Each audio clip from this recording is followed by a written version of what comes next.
જાગૃતિ ડિસેમ્બરનો અંત સપ્તાહ છે તે ચાલી રહ્યો છે એટલે સ્વાભાવિક છે કે ડિસેમ્બરના અંતમાં જે પ્રકારે કકડતી ઠંડી પડતી હોય છે પરંતુ આ વખતે દર વર્ષની સરખામણીમાં ઠંડી છે તે સામાન્ય જોવા મળતી હોય છે પરંતુ વહેલી સવારની જો વાત કરવામાં આવે અમદાવાદ શહેર છે કે જે હિલ સ્ટેશન હોય તેવા પ્રકારના દ્રશ્યો વહેલી સવારે જોવા મળતા હોય છે। અત્યારે અમે એસજી હાઈવે ખાતે છીએ કે જ્યાં આગળ તમે દ્રશ્યોમાં જોઈ શકો છો કે ધુમ્મસ ભરેલું વાતાવરણ છે તે વહેલી સવારથી જોવા મળતું હોય છે। લગભગ 6 વાગ્યાથી 9 વાગ્યા સુધી આ પ્રકારના દ્રશ્યો છે તે જોવા મળતા હોય છે અને જેના કારણે વિઝિબિલિટી ડાઉન થઈ જતા ઘણા બધા વાહન ચાલકો છે કે જે લોકો પોતાના વાહનોની લાઇટો છે તે પણ ચાલુ કરવી પડતી હોય છે। થોડા સમય પહેલા જ હમણાં લગભગ 7-7:30 વાગ્યાની આસપાસ તમામ વાહનો છે કે જે લોકો પોતાની જે વાહનોની લાઇટ છે તે ચાલુ રાખીને પસાર થતા હતા કારણ કે ઝીરો વિઝિબિલિટીને કારણે પસાર થવામાં પણ અગવડ અનુભવતી હોય છે।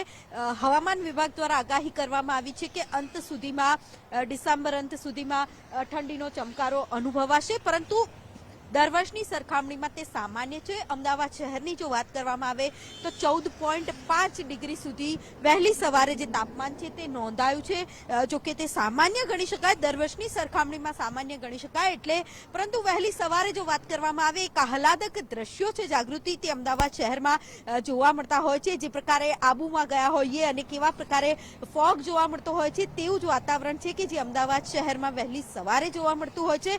લોકો છે તે લોકો આ વાતાવરણને એન્જોય કરવા માટે પણ બહાર નીકળતા હોય છે। જે પ્રકારે રાજકોટથી આપણને સાંભળવા મળ્યું તે પ્રકારે લોકો છે અલગ અલગ જગ્યાઓ પર બગીચા બાગ બગીચામાં જઈને એક્સરસાઇઝ કરતા હોય છે, ઝુમ્બા કરતા હોય છે, અલગ અલગ જ્યુસ અને સૂપ પણ પીતા હોય છે કે જેથી તેમનું આખું વર્ષ સારું જાય અને તેમનું શરીર છે તે પણ સારું રહે એટલે લોકો અલગ અલગ નુસ્ખા શિયાળામાં છે તે અપનાવતા હોય છે।